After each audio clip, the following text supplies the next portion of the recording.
Today actually makes the case perfectly for why you might want a small, waterproof action camera style camera, but that produces higher quality footage than most 4K action cameras. It's pouring down rain. Hey, my name's Jake, and I create content here on YouTube for solo creators on the go. People like me who are on the go, creating content by themselves, whether it's commercial projects or filming yourself. So I do reviews of equipment that makes that process easier, and tips and tutorials on how to use that equipment. Today I'm going to be comparing the Insta360 ONE R 1-inch mod compared to the GoPro Hero 8. So we're going to be testing out the stabilization, the audio qualities, the footage quality, and to test out low light, we've got to get to a mine up there to go inside the shaft, and yeah, it's pouring down rain. Just so you know, Insta360 ONE did send me this camera for review, but they're not paying for this review. They didn't ask me to say anything other than test this camera out in Alaska, see what I thought about it, give my honest opinion about it, and that is exactly what you're getting. So to start off with, of course, the Insta360 ONE R 1-inch mod can shoot up to 5.3K in 24, 25, or 30 frames per second, whereas the GoPro could shoot up to 4K in 24, 30, 24, 25, 30, 50, 60 frames a second, depending on which region you live in. Now the 1-inch mod can also shoot 4K, 24, 25, 30, 50, and 60 frames a second with the stabilization. But the workflows are really different. We're gonna go over there and shoot some slow-mo of those things, that equipment there, and see how good the stabilization is when you're hand-holding these, if it's really like gimbal-like quality. For all of these parts of the video where I'm talking to the camera, it's being filmed with the Insta360 ONE at 5.3K, 24 frames a second, using the Rode Wireless Go plugged into with the mic adapter, and I've got the mic strapped right here for the best audio experience possible. But we will be testing the audio, the default onboard audio of each of these cameras in just a little bit. One thing I've noticed is that Insta360 takes just a little longer from the time you push the record button to the time it starts recording than the GoPro does. And the other thing that I think they could easily fix via firmware is that the Insta360 ONE, when you push the record button when it's in an off state, it turns the camera on but doesn't automatically start recording. Well, the rain stopped, the sun's coming out, so I'm gonna take my jacket off because all of a sudden I'm getting really warm. But this is gonna be a great time to test the audio because I gotta take my Rode Wireless off and reattach it. So let's test the audio quality of each of these cameras. So the one thing that's really different about Insta360 ONE over the GoPro is that you get to decide how you want to process the audio in post, which is part of the extra step that you have to do to work with the Insta360 ONE footage in the 1-inch mod. But with GoPro, everything's baked in, so you get to decide if you want wind noise reduction on or off, and if you want raw audio. If you use raw audio, then you can work with it in post with the software of your choice. But with Insta360 ONE, they built in a couple really powerful tools for how you want to deal with extra noise. And we're gonna go demonstrate that. There's a river right over there, and we'll try it out. Now this is the onboard mic with the Insta360 ONE in the 1-inch mod, which is the same as the other mods as well. It's the same brain unit which has the mic. But the way you work with Insta360 ONE in post is very different. When you're using Insta360 ONE software, as you export the footage, you get to decide if you want to use no audio processing. In other words, just like what you're hearing now. There's a stream and water flowing right there. Gives it a little extra noise. Or voice enhance, which helps to focus in on the voice a little bit. Or noise reduction, which basically gets rid of almost everything except for what's right in front of the camera. And sometimes it gets rid of that a little bit too. So these are the onboard mics using the Insta360 ONE and the GoPro with kind of their default values. Now, this is with voice enhance on. The Insta360 ONE, there is no voice enhance on the GoPro. And this is with noise reduction, the highest level of noise reduction on the Insta360 ONE, which of course you don't do with GoPro. To me, the GoPro sounds a little more natural. I like a little bit more full-bodied voice, which GoPro does have with that front-facing microphone.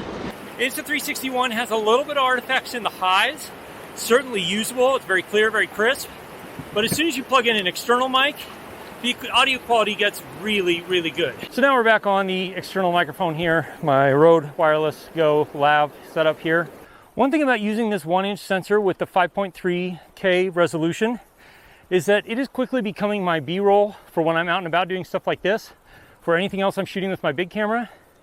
And it's also really great if I don't want to get my big camera out and shoot stuff because the weather is so bad. One thing you need to be aware of with the 1-inch mod and the Insta360 ONE R is because you are using a 1-inch sensor and you get all this extra detail at 5.3K and at 4K, it just looks really nice.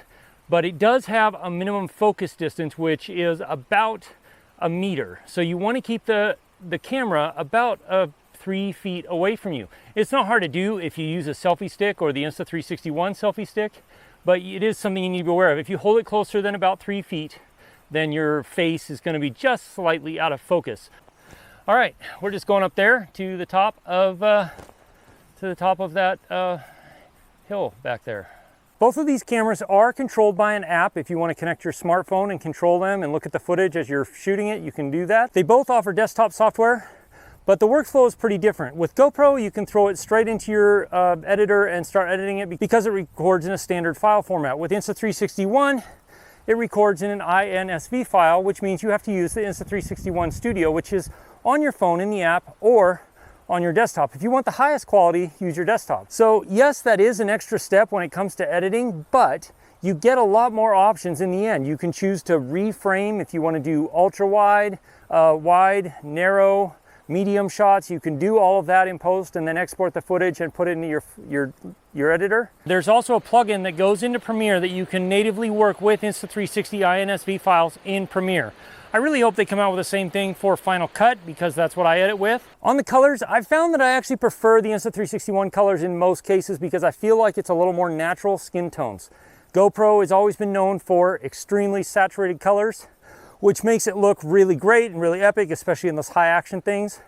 But for me, using this camera like a vlogging camera or like a B-roll camera, I found that I prefer it a little bit more because it tends to match more closely some of my other cameras. Now, of course, you can use flat color in GoPro and the log profile in Insta360 ONE and then color grade yourself, but I'm not a big fan of color grading because generally I'm trying to get my projects done quickly and get them out the door. When it comes to stabilization, both of these cameras do a fantastic job. However, when it comes to stabilization and artifact control, I think I got to give just a slight edge to GoPro. But Insta360 ONE is very good about consistently updating their firmware and working to improve their cameras. So I think that's something that could change and get better as we go. Almost every action camera's most difficult thing to deal with is low light and stabilization because their sensors are small. But with a 1-inch module, we get a lot better low light performance. Stabilization turned on the Insta360 and low light on the GoPro.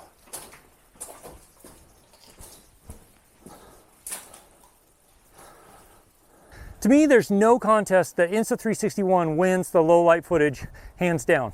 It's much more detailed, it's much better, it's much lower noise. And the way Insta360 ONE does their stabilization in post using their software and using the gyro data from the camera really makes it possible to get really smooth footage. And then when you add in their low light stabilization algorithm and their noise reduction algorithm, you end up with really good, very detailed, low noise, usable footage in low light situations.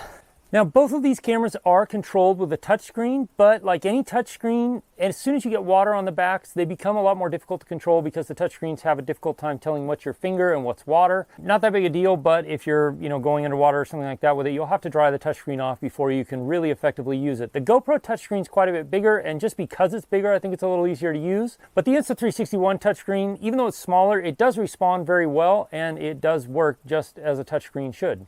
Overall, this camera is excellent. It gives you highly detailed, very stable footage in almost any condition because it's waterproof when it's not using an external microphone. When you add an external microphone, you get a very high quality camera that so long as you can hold it about 3 feet away from you, everything's in focus, everything's super sharp, very clear because of the high resolution of the camera. And the audio, as soon as you add an external microphone, is fantastic because you're going directly into via something like the Rode Wireless Go. On the audio front, this is something that really does set Insta360 ONE apart, is for $10 you can get the external microphone adapter that then anything that plugs into a headphone jack, any mic that plugs into a headphone jack will work with the Insta360 ONE, any of their modules, which is fantastic because you can really quickly get really high quality audio compared to just the onboard microphones of any action camera really. Whereas with GoPro, you have to spend $80 to get the audio mod, the external audio mod, which does add its own microphone, but it also adds a 3.5 millimeter input jack.